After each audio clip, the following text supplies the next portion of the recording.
Bapak, Ibu, dan Saudara sekalian, anggota Jemaat GKI Klasis Bojonegoro dimanapun Anda berada. Senang menjumpai Anda kembali dalam acara Resapi Renungan Singkat Pemelihara Iman. Renungan kali ini akan diambil dari Yesaya pasal 41 ayat 9 dan 10. Demikianlah firman Tuhan. Engkau yang telah kuambil dari ujung-ujung bumi, dan yang telah kupanggil dari penjuru-penjurunya. Aku berkata kepadamu, engkau hambaku. Aku telah memilih engkau dan tidak menolak engkau. Janganlah takut, sebab aku menyertai engkau. Janganlah bimbang, sebab aku ini Allahmu. Aku akan meneguhkan, bahkan menolong engkau. Aku akan memegang engkau dengan tangan kananku yang membawa kemenangan.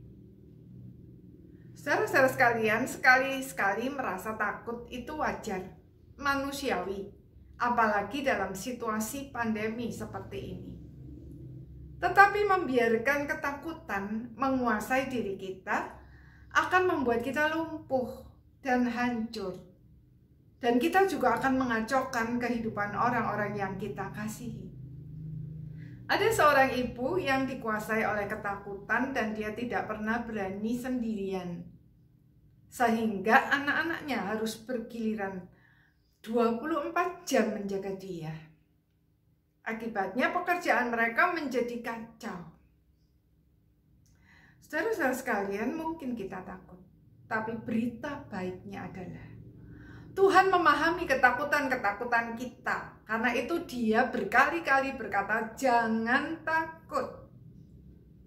Seorang hamba Tuhan bahkan berkata bahwa di seluruh Alkitab ada 365 kali kata jangan takut.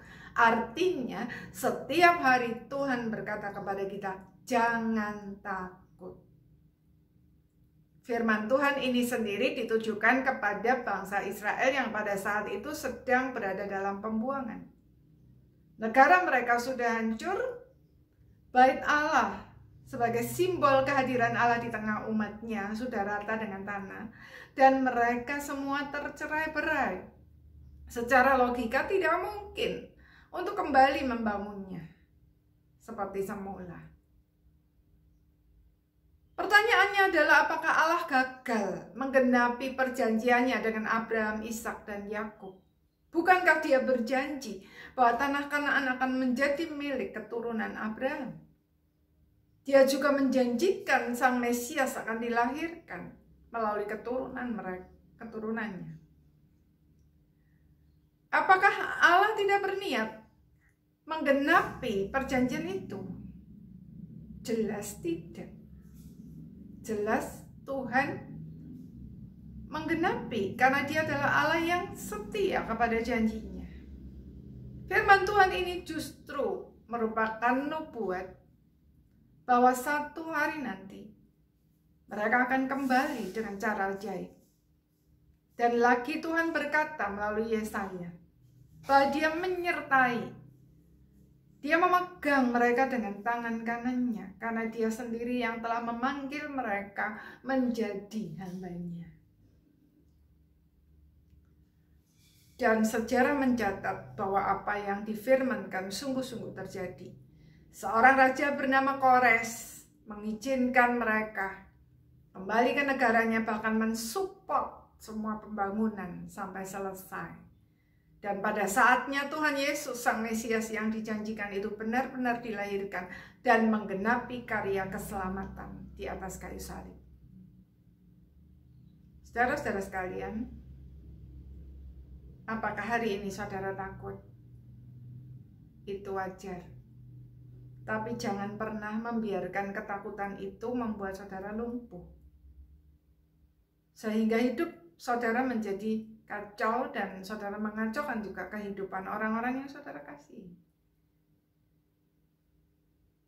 Saya terkesan dengan seorang yang bernama John Franklin. Dia seorang yang suka menjelajah ke tempat-tempat yang belum pernah dikunjungi orang.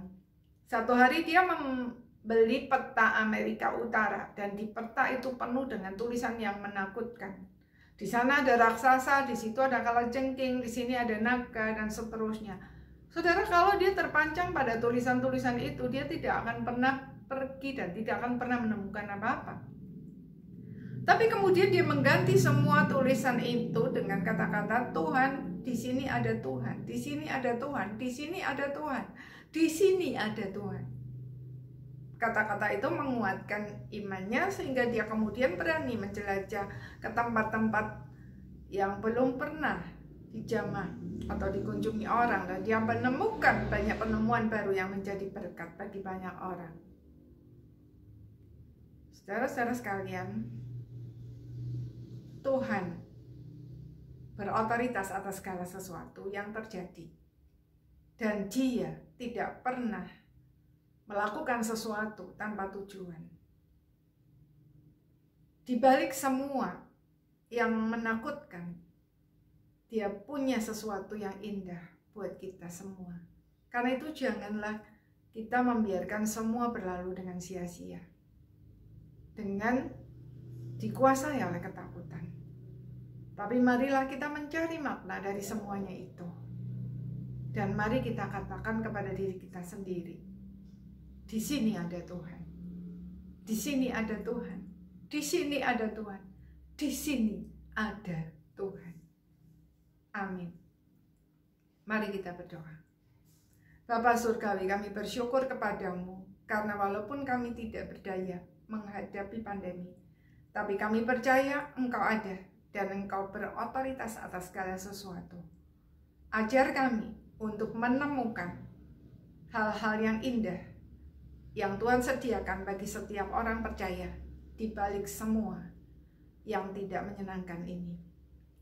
Biarlah kreativitas baru akan kami temukan, sehingga kami boleh hidup dan melayani Engkau dengan cara baru.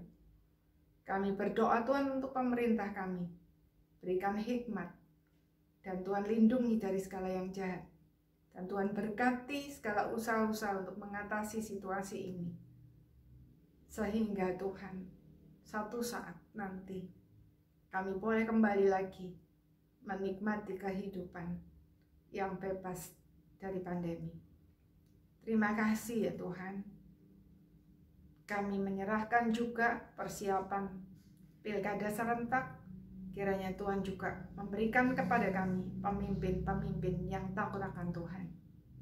Terima kasih Tuhan. Di dalam nama Tuhan Yesus kami berdoa. Amin. Selamat beraktivitas. Sampai jumpa lagi. Amin.